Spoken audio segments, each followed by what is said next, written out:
The Little Opera Company closes its 2017-18 season with a production of Peter Brook's La Tragedie de Carmen, a powerful and intimate reworking of the Bizet masterwork.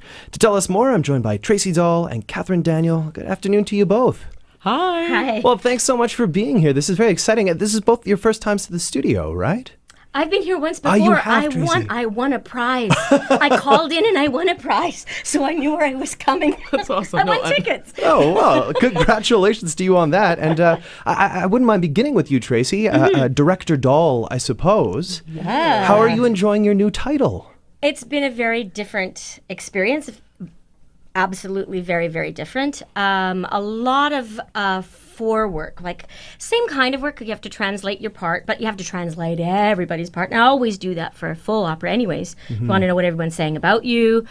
But very, very different. A lot of reading research, whether it was actually just getting a book. I got an Ernest Hemingway book that had a lot of detail about bullfighting in it, so I could get more of a flavor of what that was like.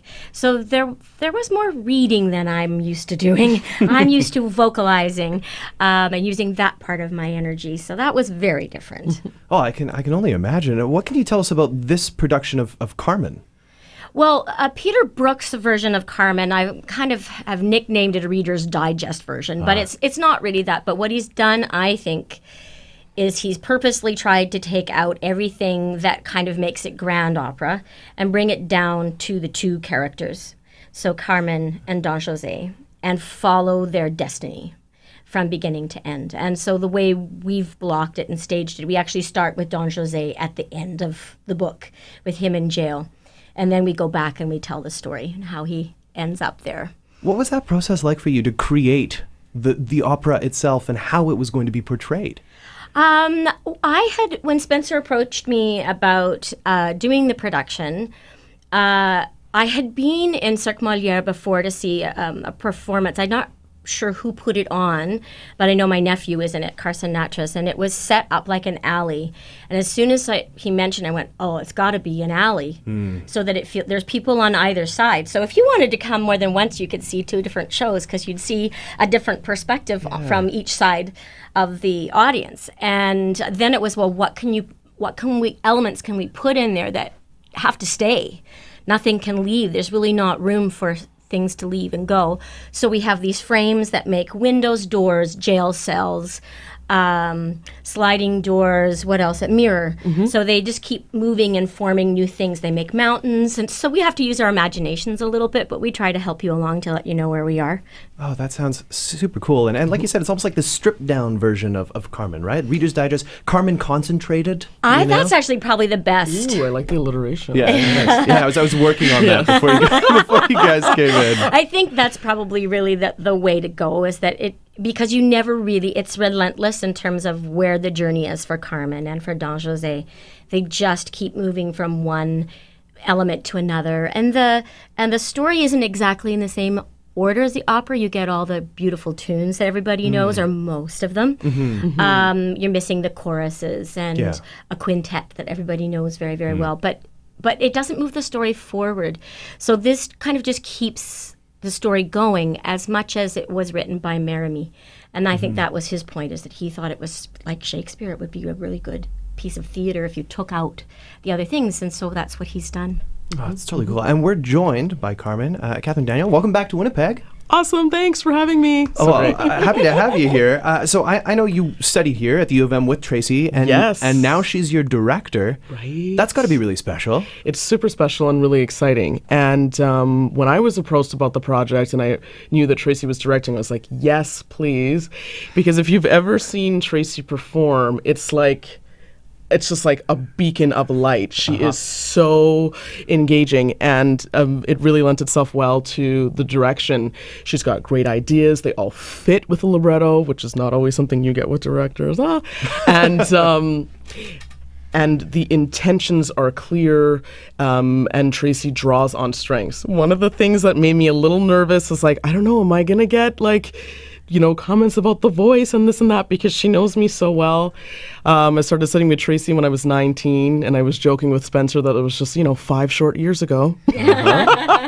But really to have, to be able to work with my, not just teacher, but mentor in this kind of setting is, it's one of a kind, and I'm really excited about the results, and we have a show, so it's awesome. No kidding. So not to go back in time for too Too much. far? No, not for too much longer, but I remember the very first time I heard you sing, Katherine, I was a first year in the Faculty of Music. Oh, really? And you Okay. were the alto soloist in Messiah. That was like in 2010. Yes, and David Claussen was And also David in that. Claussen was also in that, who is in this production, which is why it all just comes full circle.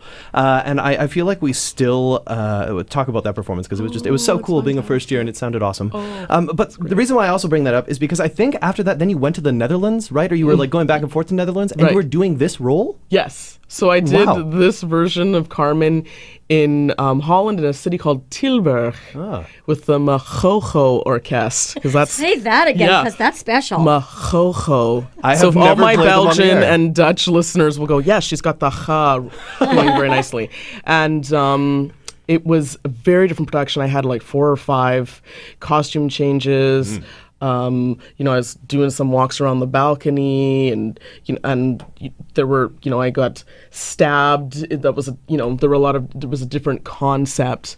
But what Tracey's created here with all of us, the cast, is really this through composed drama, and it's all clear and it's all really well explained because, as she was alluding to earlier, because pieces have been put in a new order, we have to, as performers, make those links and connect the story. And Tracey's really thought about all the details, and so it's just fantastic. There are a few places where, when he put the piece together, he didn't think about things that were missing because it's actual music from a different scene. Yeah. That then implies that, for example, Escamillo says, "So this is the soldier you're in love with." Well, she's never said that. In the text, it doesn't happen. It's been cut. So we had to find a way to introduce that through physicalizing it with just the implication of lifting up a hat and putting it between them, the soldier hat. And he just knows right away what that's about. But you have to kind of look through the libretto and make sure you make all the lines and dots they make sense, Yeah, I'm also curious about, since there aren't soldiers on the stage, we're not in a factory, there are no factory workers, does that make it more challenging for you as a Carmen so that it's more intimate that way? It's just you? Or does it just change the character? Or does it at all? Ooh, You can that's a answer one of question. those. I know, or I could try and answer all of them. It makes it super exciting. It is, like a 90-minute, high-octane, intensive piece, and then so the dramatic arc is different. More so for Don José's character than Carmen's character. I still get to retain my love of liberty. There's lots of dance and movement in it, and I'm carefree and I'm brash. All the things that I love about the part and the grand opera remain in this smaller version. But we have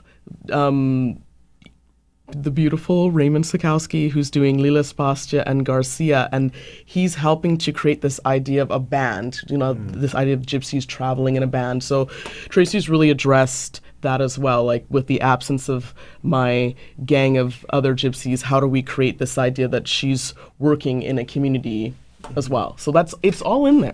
Oh, it's all in there, and people are just going to have to go and see the show. Yep. Now they're going, Absolutely. Garcia? Who's Garcia? Yeah, I was going to say. Ooh, we'll have to come and find out. He was in the novel, and it was cut out of the opera, but his presence actually makes the opera that much more dark, actually. Well, I think that's the perfect chance to say you can go and see La Tragedie de Carmen, starring Katherine Daniel, directed by Tracey Dahl, beginning tonight, running through June 10th. And for more information, you can visit littleopera.ca or classic107.com and click on the events tab. Thanks again for being here. Our pleasure. You're Thank you so for letting us welcome. come.